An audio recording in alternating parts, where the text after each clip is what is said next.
ex-Michigan coach Sharon Moore, who was recently fired by Michigan, Michigan as the head football coach for the University of Michigan, after what was termed to be an inappropriate relationship was discovered. Evidently, according to numerous reports, it was with an executive assistant.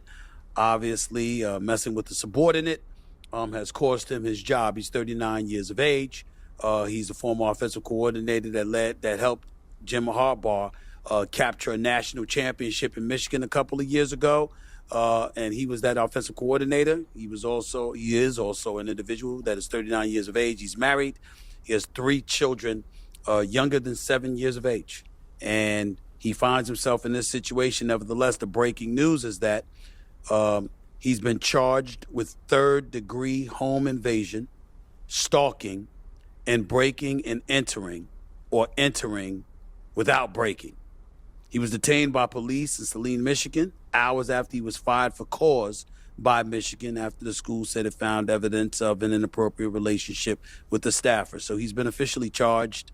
That is the situation right now, and it's just incredibly, incredibly sad. And, we're learning more and more. You're seeing pictures of his wife. You're seeing pictures of the alleged mistress. You're hearing about him. And the question that repeatedly has been asked is, stupid. How do people find themselves in this position? How do men find themselves in this position? Ladies and gentlemen, sex is undefeated. Somebody got to say it, so I'm going to say it. Sex is undefeated. I can't tell you how many times we find ourselves looking at precarious, insane, utterly ridiculous positions that men find themselves in, and almost always it's over a woman. And that's not to blame the woman. I'm blaming the guy. I'm just saying that almost always it's been that way. And so this is not new. It's unfortunate because he had a $14 million buyout. That goes away. He was earning about $5. So I know I'm a few days late on this, but I wanted to talk about this because it was a big story over the last couple of days. So it's kind of like the Tiger Woods story that came out maybe 10, 15 years ago. Not as big, obviously. Tiger Woods is Tiger Woods, but kind of the same concept. We see this Michigan head coach, one of the Michigan's one of the top programs in college football. The coach, having the coaching job, is probably one of the maybe top 5 coaching jobs in all of NCAA football. And Stephen A. made a good point. He said, sex is undefeated. Why do we see so many men and women, but I'm going to talk specifically about him here. Why are there so many men in power and in big positions like this always seem to get themselves in trouble and always seem to find themselves in these types of situations here? You know what? I don't even know. I really don't know. But he made a good point. Sex is undefeated. Sex is undefeated, and like I said, you see a lot of these guys just get themselves in situations. This guy was married. He had, I think he said 3 kids under the age of 7. For him to risk a job like that, and he'll get into the money here, a lot of money that this guy has lost. He went to jail. I guess what happened was after everything happened, I'm guessing he went to the mistress's house and then threatened her and everything like that. And the question you have to ask yourself is, was it worth it, man? Was it worth it to lose your family? Because I'm sure your wife's going to divorce you. Lose all that money, millions and millions of dollars, and your kids are going to grow up without you. Probably you're not going to see them as much, and you have to wonder, and you have to ask yourself, dude, was it worth it? Was it worth it to have maybe, a few minutes, 5-10 minutes of pleasure? You know what I mean? Was it worth it? All that money and your family is not worth anything like that. Not only is it morally wrong, you shouldn't do that, and you basically screwed up your whole family for a couple minutes of pleasure and maybe your ego. Michigan is like the top football league like I said, out there. Ohio State, Alabama, Michigan, maybe Clemson.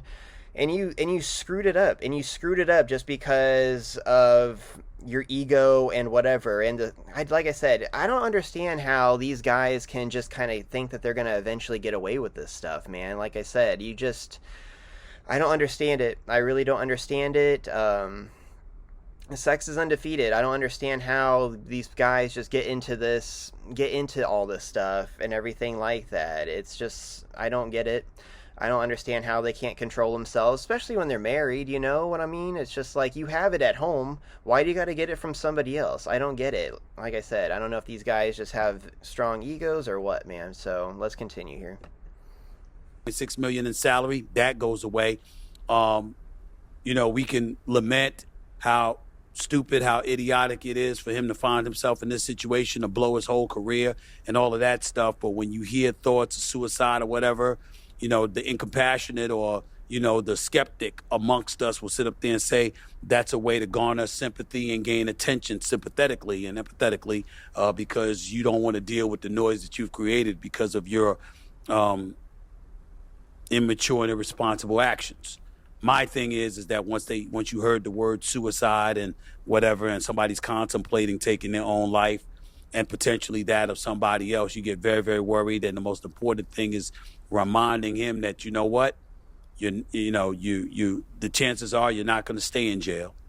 Chances are you'll be able to get off on your own recognizance, or you have to pay a fine or something like that, because nobody's been harmed physically, that is, at this particular moment in time. And you're 39 years of age. You've got a life to live. I don't think he'll ever get a head coaching job again. And I certainly don't think that, even as an offensive coordinator, he'll get a job at a big. Yeah, like you said, that the risk for these other colleges to give this guy an opportunity, talented coach, but do you really want to have that guy kind of run your program? I don't think any team is going to risk that. He might be able to have some type of coaching job again, possibly, but I don't know, man. Whenever things like this happen, it's just kind of like, does it make the university that is hiring look bad? And I think yes. I think yes, it does. So it's interesting with this whole situation. In other videos that I've seen, it said that Michigan kind of found out about things in the fall, which obviously that was like, a couple months ago or something like that, and they didn't really have enough evidence to do anything, and then recently they just got some evidence that now they could fire him or whatever. And the question I want to ask you and everybody else is that true? Is that true?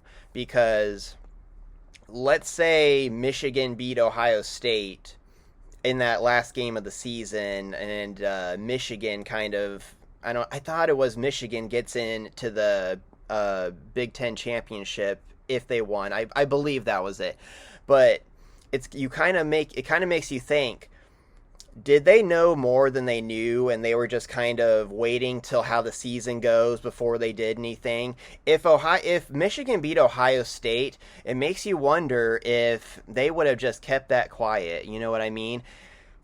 NCAA football has to be one of the sketchiest things out there when it comes to sports, man. After hearing a lot of the situation of what happened with Aaron Hernandez at the University of Florida, with him possibly getting away with an attempted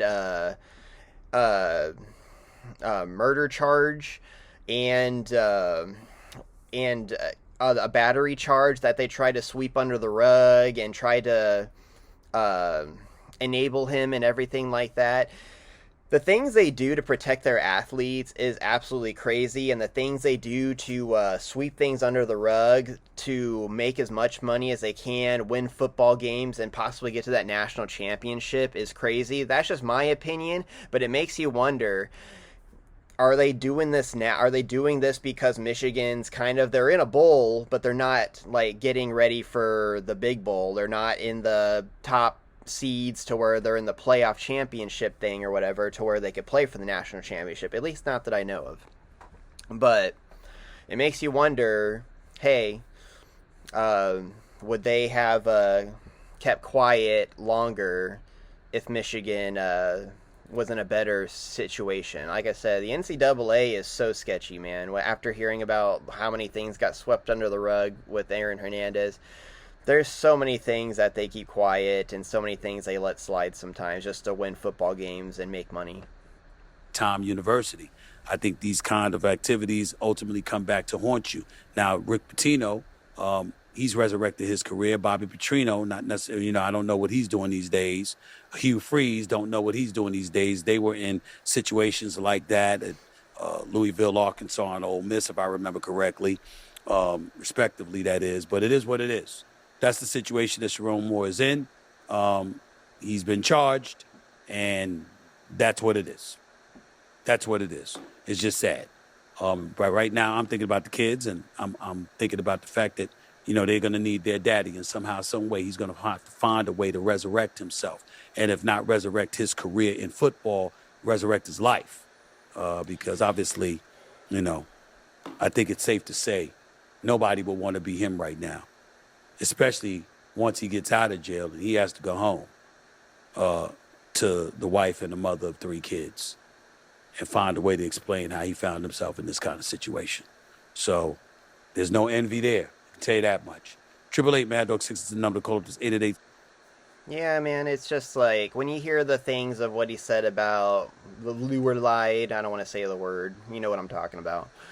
You just, when it comes to those situations, then you have sympathy a little bit and just kind of think about, you don't want anybody to do that. You don't want anybody to, off themselves or anything like that. So, but I've heard situations where people are like thinking that they,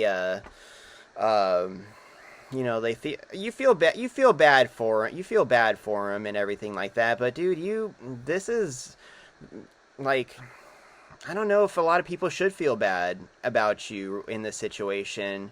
You did what you did and you knew what you were doing, and you're paying the consequence for it. I don't want you to off yourself or anything like that. That's terrible. Don't do that. Like, we'll have sympathy for that. But for you, committing adultery and everything like that, everybody makes mistakes at times, but for people to have sympathy and stuff like that, it's kind of hard because, dude, you know what you're doing. You're a grown man. You're almost 40 years old. You know what you're doing.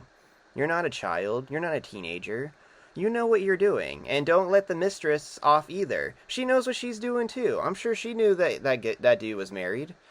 I'm not giving her sympathy either. So, because I know Stephen A. said something about like, let's not blame the woman. It's like, why not blame her too? She probably 99% knew what she was doing as well. Knew what she was getting herself into as well. I'm not like I said, I don't have sympathy for that, for people that are doing that or anything like that. I hope that they can redeem themselves, but in a situation like this, like, you know what you're doing, so it's kind of hard to feel bad for you.